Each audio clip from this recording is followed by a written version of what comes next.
Jupiter and Mars, and that created the asteroid belt, which just happens to be between Jupiter and Mars. That's one interpretation of what happened, but there are others, and I've come across a scientist, a friend in America, who's been researching all this for 30 years, and he is convinced from a large amount of different evidence that actually something different happened, not least because at a major corporation he used to work for, they did a study, the physicists at that corporation, into what must have happened to the solar system, because when you look at the planets and how they spin and how fast they spin and all this stuff, it's very clear that some major disruption has happened in this solar system. It's affected not just the Earth, but also the other planets. It's a major cataclysm.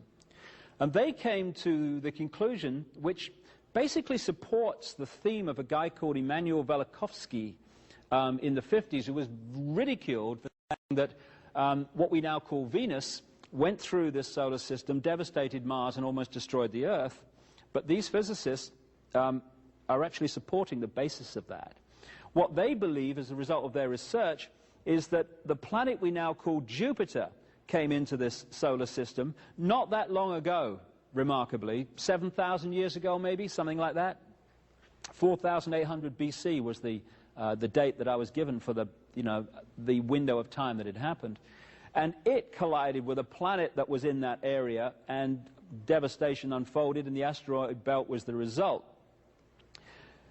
They also suggested that a great chunk of Jupiter, which is a colossal planet, of course, broke off and careered through the solar system and devastated Mars. Interestingly, the probes to Mars have suggested that the landscape of Mars is no more than 10,000 years old, so something certainly happened there that devastated it, and came close enough to the Earth and was caught in the Earth's field for a while, did a couple of orbits, and that orbit, when you look at the scientific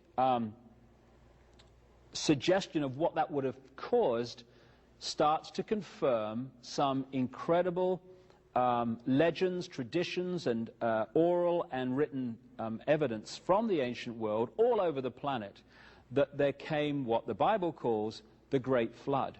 One of the things that this would have done, this pass by what we now call Venus, is to have created a 10,000-foot tidal wave. Interestingly, in the pre-flood world, since then, agriculture as we know it began at heights above 10,000 feet. Quite obvious why that would have happened in the scenario we're talking about. It is also suggested, and my other research, and in the book The Biggest Secret, it's detailed and documented in great detail, is that there was a Martian race, which was the white race, which actually came to the Earth and was interacting with the Earth, but as a result of the devastation and destruction of Mars, actually came here because it needed to survive. And this white Aryan Martian race based itself, and those that were here at the time of the cataclysm survived as a result of going into the high places in the Near East, what we now call Turkey, Caucasus Mountains, Iran, and that sort of area. And the amazing culture that appeared there, and I'll come to that in a second, was the result of this knowledge. This is another map of Europe and North America. Again, I'm talking about a cataclysm here, maybe about 4,800 BC, but there have been many of them. When you look at the geological and biological records, it's very clear this planet has had many cataclysms. Just talking about one. Earlier, around 13,000 years ago, there was clearly another. And that area, which they call Appalachia, which is now sea, was actually land in that window of 13,000 years ago. What we call the Alps, what we call the Himalayas and the Andes, those fantastic mountain ranges, only reached anything like their present height around 13,000 years ago. So the Earth, while we've lived through quite a stable period in known human history, actually changes its face from time to time, quite obviously because of various events. Atlantis was supposed to have been one of the ancient cultures back in the ancient world which had this advanced knowledge and was destroyed by cataclysm. And again, this is a theme all over the world when you look at the ancient texts and oral traditions of this land of high technology, of high knowledge that was destroyed by cataclysm. And so once this cataclysm and cataclysms had unfolded over this period of time, 13,000 down to 7,000 years ago, that kind of window, a number of them, that great ancient civilization of knowledge, what the ancients called the Golden Age, was wiped from the face of the earth, and we started again. But we started again with different levels of knowledge.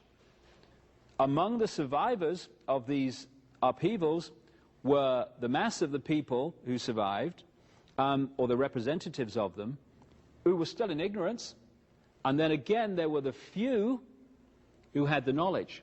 So it all started again. Same structure, and we've moved into the modern world where we're now at a point where we were a long, long time ago before these cataclysms wiped that civilization from the face of the earth. So what we're looking at here is the area that they concentrated on, where the white race actually came out of, interestingly. When they're talking about the Martian race being a white race and actually focusing in that area of the world, the Caucasus Mountains, southern Russia, that area, Caucasus Mountains, down into what we now call Turkey and those areas around there, Iran, that's where the white race came from. The actually original name of Iran translates as land of the Aryans. When you look at the Hindu culture in the Indus Valley, which was one of these cultures, again, that spontaneously emerged with advanced knowledge, even conventional history accepts that that culture, the Vedas and the structure of the Hindu religion, etc., was taken into the Indus Valley by an Aryan white race from the Caucasus Mountains.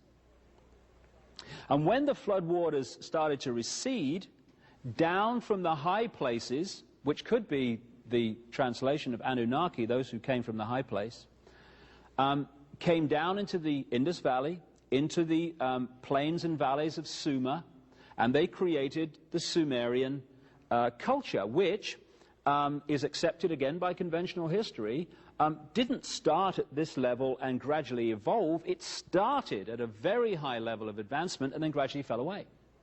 Same with Egypt. It started at a very high level of advancement and then gradually fell away. Babylon, another one. And again, there are different uses of knowledge. And Babylon appears to have been a center for those who were in a state of being that wanted to use this knowledge to control, because Babylon was where so much of the manipulation and control of today actually came out of. So, in short, we have an extraterrestrial race in that area, interbreeding with humanity, creating hybrid bloodlines. Now, in The Biggest Secret, I go into this in much more detail, but